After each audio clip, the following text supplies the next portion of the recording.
আপনার দৃষ্টি ভগবানের প্রতি, এটা বড় কথা নয়। আপনি ভগবানকে দেখছেন, এটা খুব বড় কথা নয়। ভগবান আপনাকে দেখছে তো। আমি ভগবানকে দেখলে আমার নয়ন সার্থক হবে, জীবন সার্থক হবে না। কারণ দুর্যোধন কৃষ্ণকে সম্মুখে বহুবার দেখেছে। এতে কৃষ্ণের অপরূপ বারহা পীড়াং নটবর বপু, শ্রী গোবিন্দের অসমধ্য মাধুর্যময় ত্রিভঙ্গ মোরারি ঠাম ললিত কলা মূর্তি দেখে কার না নয়ন আনন্দ পায়।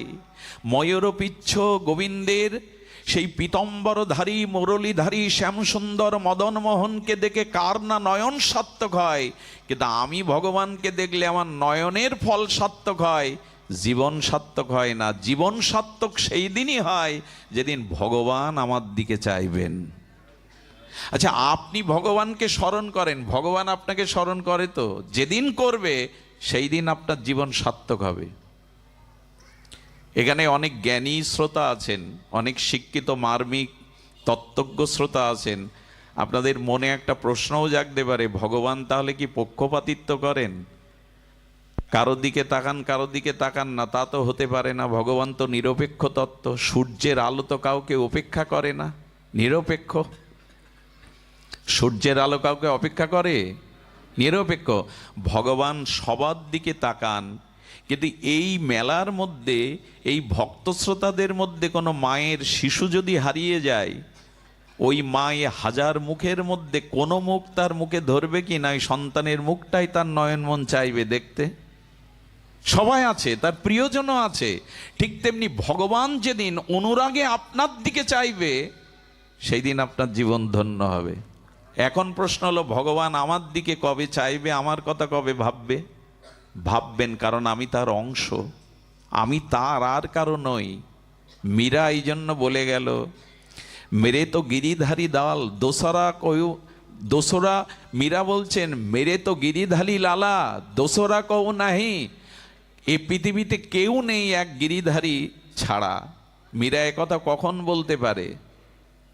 আরে ভগবান আপনার কথা ভাববে, ভগবান আপনার দিকে দৃষ্টি দেবে, কারণ তিনি চেয়ে আছেন।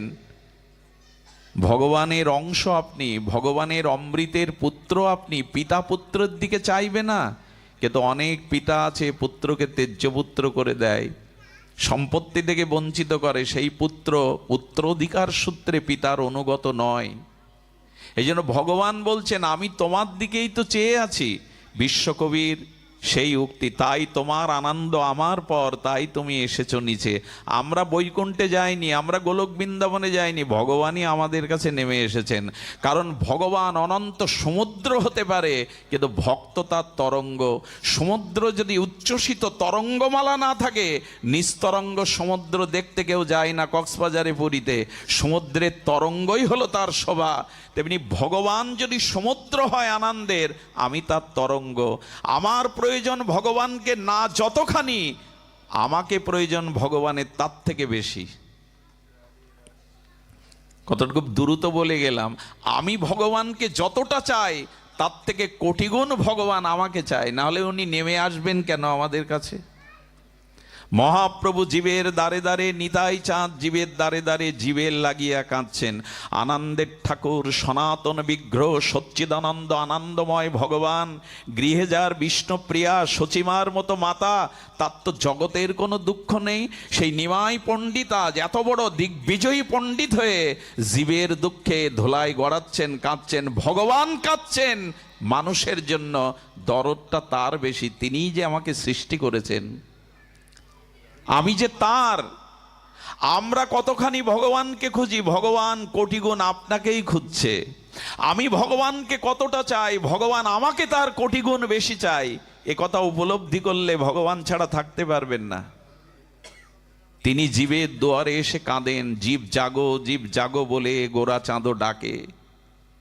তার দেখুন, মেলায় যদি শিশু হারিয়ে যায়, কার বেশি অনুসন্ধান, কার বেশি বেদনা, কার বেশি দুঃখ বুকে জাগে? সন্তানের না মায়ের?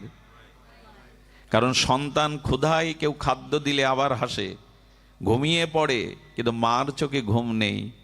মা কিছু যতক্ষণ তার হারানো রত্নকে না পাবে, মার চোখে ঘুম নেই। ভগবানই আমাদের খুঁজছে। তবে আমাদের একটা সমস্যা কি জানেন, আমরা ভগবানের হাত ধরেছি, এই জন্য মাঝে মাঝে এই রঙিন জগতের সুখের আশায় হাত ছেড়ে চলে যায়। এখন ভগবানকে বলুন, আমি অনেকবার তোমাকে ধরেছি, কিন্তু কামনা বাসনায় আমি হারিয়ে ফেলেছি, এবার তুমি আমাকে ধরো, তুমি ধরো, তাহলে আমার হারিয়ে যাওয়ার ভয় নেই।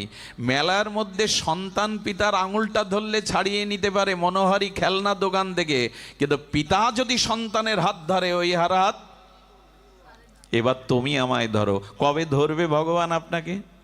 কবে আপনার কথা ভগবান ভাববে? কবে আপনার কথা মনে পড়ে ভগবানের চোখেই বিরহের জল আসবে? এই জায়গাটায় যাওয়ার জন্য দুটি গুণ আপনাকে আমাকে অর্জন করতে হবে। খুব ধ্যান দিয়ে শুনতে হবে, আমি বেশি সময় নিয়ে আপনাদের অত্যাচার করব না। তবে শুনুন, এই সময় তো আমরা সব সময় পাই না, এটা বৈকুণ্ঠেও নাই। আপনাদের এখন যদি বৈকুণ্ঠে নিয়ে যাওয়া হয়, ভগবান পাবেন, কোনটা নেই, কিন্তু এই শান্তি পাবেন না, কারণ বৈকুণ্ঠে সাধু সঙ্গে হরিকথা নাই। স্বর্গে তো নাই। স্বর্গের দেবতারা মাঝে মাঝে কি করে জানেন? আহা, নিষ্কিঞ্চন প্রেমিক কৃষ্ণ ভক্তের দুয়ারে এসে দাঁড়িয়ে থাকে শান্তি পাবে বলে। দেবতারা, স্বর্গে হরিকথা নাই, স্বর্গে সাধুসঙ্গ নাই। আমাদের এই পৃথিবীতে আছে ভগবানের কৃপায়। এই জন্য এখানে আরো একটু সময়, হাত ঘড়ি না দেখে জীবন ঘড়ি দেখুন। কালকে সূর্য আমার জন্য নাও উঠতে পারে, তাই না? যার উদ্দেশ্যে আজকে এই অনুষ্ঠানে আসা, ওনার প্রতিদেবতা এখানে আছেন। এই মানুষটা আমার পাঠ শুনেই এই ভক্তিপথে এসেছিলেন, বলেছিলেন বাবা আপনাকে গুরু করতে চাই। বললাম মা, আমি কাউকে দীক্ষা দেইনি, দেবেও না, গুরু পাঠে জীবনে বসবও না। আমার কাছে তার নিবেদন ছিল, তাহলে সদ্গুরুর সন্ধান দিন। আমি তাকে বৃন্দাবনে রাধাকুণ্ডের আমাদের পণ্ডিত প্রবার ভজনানন্দী মহাপুরুষ বৈষ্ণবপদ বাবার কাছেই দীক্ষা নিতে বলেছিলাম। যেদিন শুনলাম বহু স্বপ্নের পরে, বহু আরাধনার পরে তার দুটি বাচ্চা হয়েছে, সেদিন হৃদয়ে একটা আনন্দ অনুভূতি ছড়িয়ে পড়েছিল। পরের দিন সকালেই আমাদের স্বপ্না মার কাছে শুনলাম তিনি বিদায় নিয়েছেন, অশোকবাবুর কাছে শুনলাম বিদায় নিয়েছেন। সারা জীবনের লালিত স্বপ্ন থাকে মেয়েদের মায়েদের মা ডাক শোনার, তাও শুনতে পেল না সে। এই যে চলে যাওয়া, আপনি কি বলতে পারেন এই পরিণতি আমার নয়? আগামীকালের সূর্য আমার জীবনে উঠবে। এই জন্য হাত ঘড়ি সবসময় দেখেন, মাঝে মাঝে জীবন ঘড়িও দেখবেন আর কতটুকু সময় বাকি আছে ওখানে। মৃত্যু কোথা থেকে আসে না, মৃত্যু আমাদের সাথেই থাকে। অমুকের মৃত্যু নেমে এলো না, নেমে এলো না, মৃত্যু আমাদের জন্মের সাথে সাথেই থাকে। মৃত্যু আমার সাথেই থাকে, অন্য কোথা থেকে আসে না। এই জন্য অন্তত মানুষের উচিত এহেন স্বর্গীয় আনন্দর থেকে আনন্দতর, আনন্দতম, যেটা বৈকুণ্ঠেও নাই, এই সাধুর সঙ্গে কিছুক্ষণ বসুন। পেছনের কথা ভুলে গিয়ে, সংসারের আবিলতা ভুলে গিয়ে, চিত্ত তনুমনে ভগবানের এই দিব্য সুরময়, আনন্দময়, প্রজ্ঞাময় এই হরিকথার সাগরে ডুবে যান। আগুন লাগলে যেমন মানুষ জলে ডুব দেয়, এই সংসার দাবানলে দগ্ধীভূত মানুষের উচিত এই সাধুসঙ্গ হরিকথাতে ডুব দেওয়া। এইখানেই শান্তির একটা অনুসন্ধান পাওয়া যায়।